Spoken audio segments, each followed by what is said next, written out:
that I was introduced to a concept in that time that allowed me to earn more money than I had ever earned before. I earned 7 figures in that period, guys. That was absolutely phenomenal, and it came because I helped so many other people to earn money as well. What am I saying? We're coming into another period. I believe in a 7-year cycle. I believe that every 7 years something happens, especially in the financial world. We're talking about from 2008 to 2009, and then you fast forward to 2015, you talk about 7 years. Some people are having trouble right now using their credit cards, debit cards, for simple stuff like gas. They don't know what's going on. They cannot articulate what's happening. They just know something is happening. Well, what we do in this session is we educate people on what's going on in the global financial world that's affecting us right here in the United States, that's affecting you right in your home, that is affecting your pockets. That's what we're going to do on today. Then when we're dealing with inflation, this is reality, guys. We're talking about you going into a grocery store expecting to spend $50. You end up spending $100.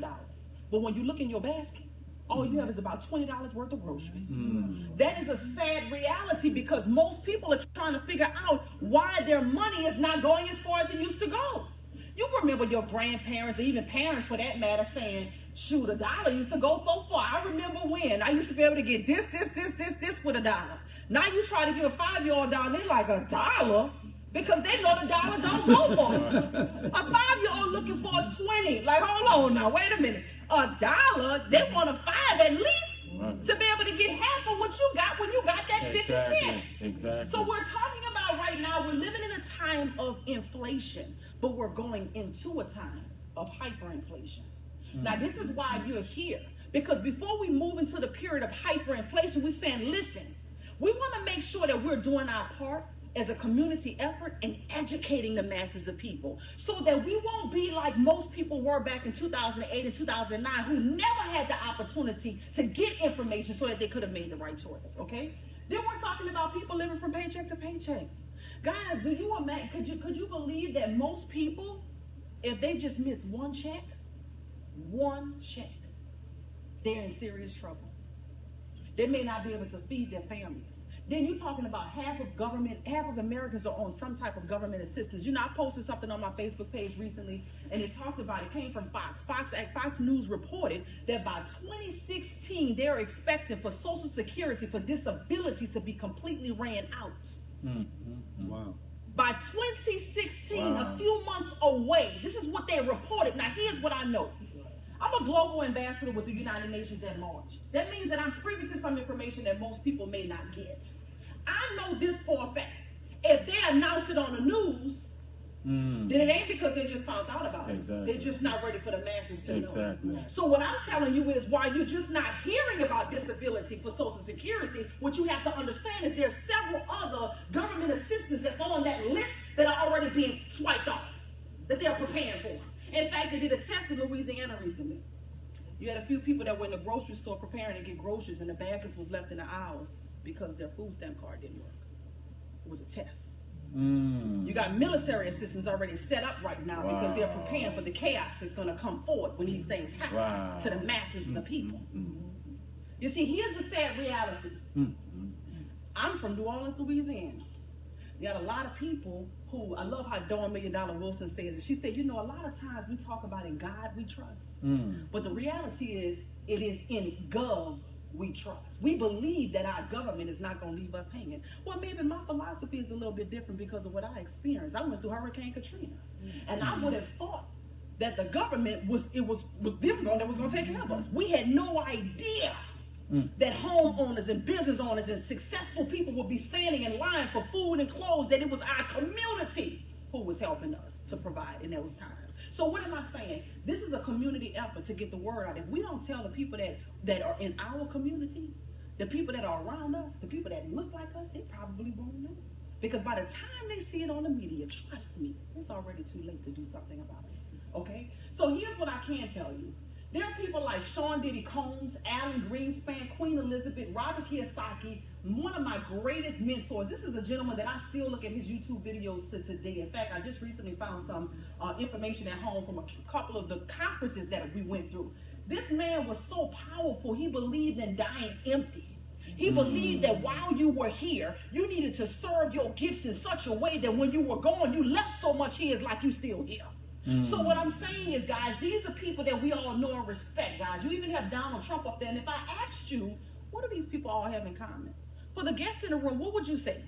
What would you think about it? If anybody want to comment on what do they think these people have in common in the room for the guests? Yes. Yeah. They're wealthy. I agree. I totally agree. Anybody else? What do you think these people all have in common?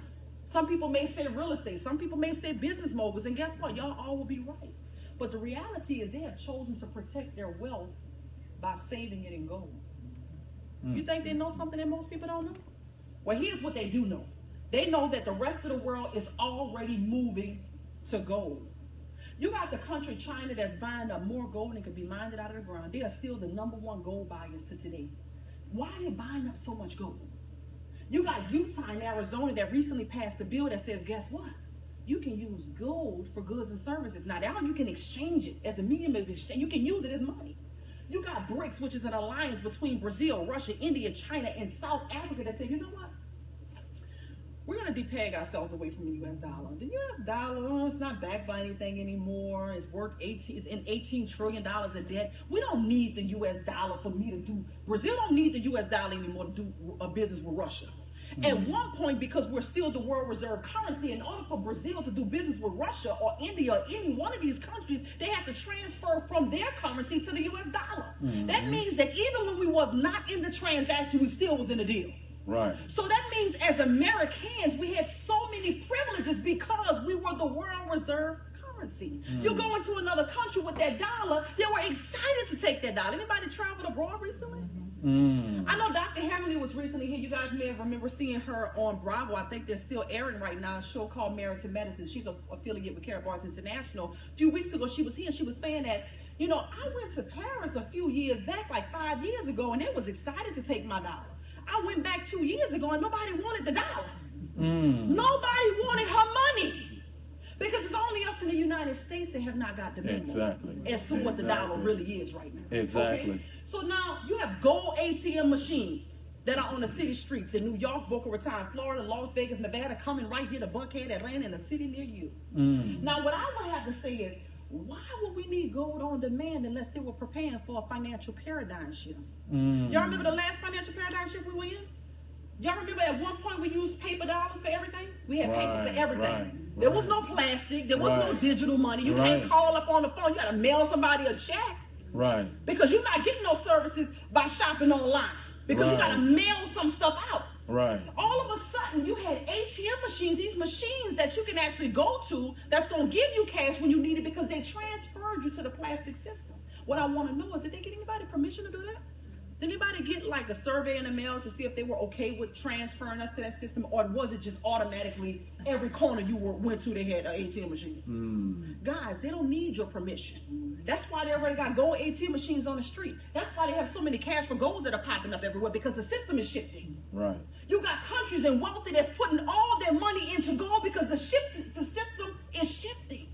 So what our role and responsibility is to make sure that we're not leaving the masses of people out of the shift.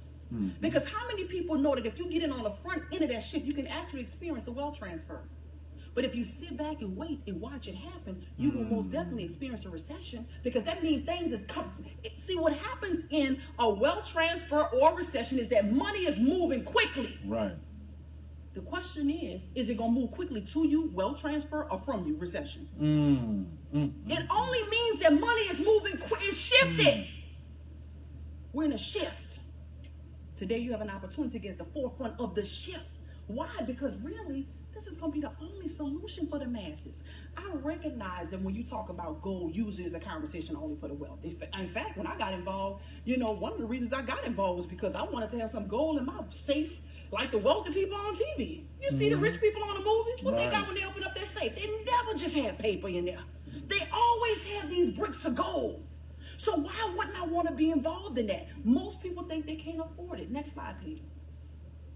Well, I can tell you right now, 40 years ago, when we're talking about gold, here's what we have to do as a community, because the Jewish community, they jump in this thing and they run. The whole family. And the Asian community, they get it. The Indian community, they get it. They know gold is money. We have to still switch and flip in the minds of our people to say, listen, I'm not talking about gold as jewelry. I'm talking about gold as money. And if you're chasing dollars and working for dollars and everything you do is about dollars, then what you need to understand is gold is the new dollar.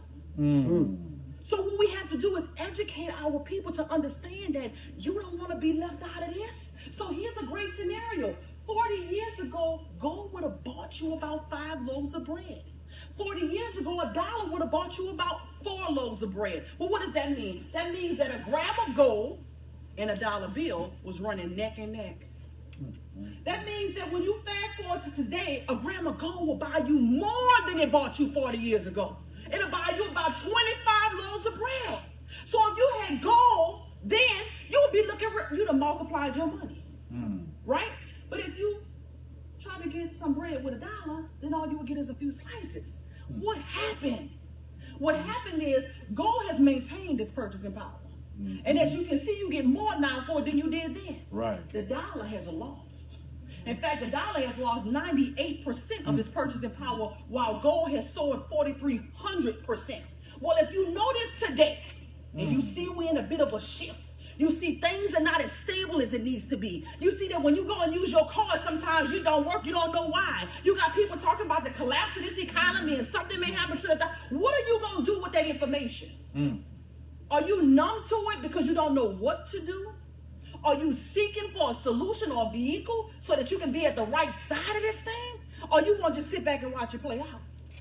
I'm going to tell you right now, knowing this, I'm trying to put as much money in gold as I possibly can. I'm more afraid to keep it in $1. Talking about something, you ain't nervous about moving up? Not at all. You know why? Because if all else, I could always move it back to paper if I ever needed to. Why would I want to hold a declining dollar? And I already know that I cannot purchase today with $100 what I was able to purchase just a year ago. And you talking about saving money. How much you talking about saving? So you going to save money to win? Oh, you got a 5-year plan. Oh, okay. Or a year plan. Okay, so you're going to save how much until next year? Or you want to save $300 a month? I think it's great that you save. I just think it's important for you to use wisdom. I think it's important for you to follow the trends of the wealthy. When you got Robert Kiyosaki that's saying savers are losers, he's saying that for a reason. He's telling you that why would you save something that's losing its value by the day? Just to say you did it? Wow. Wow. Because you're not going to be able to get as much with it next year that you can get with it today. Well, what's the solution then, Dr. Chyna?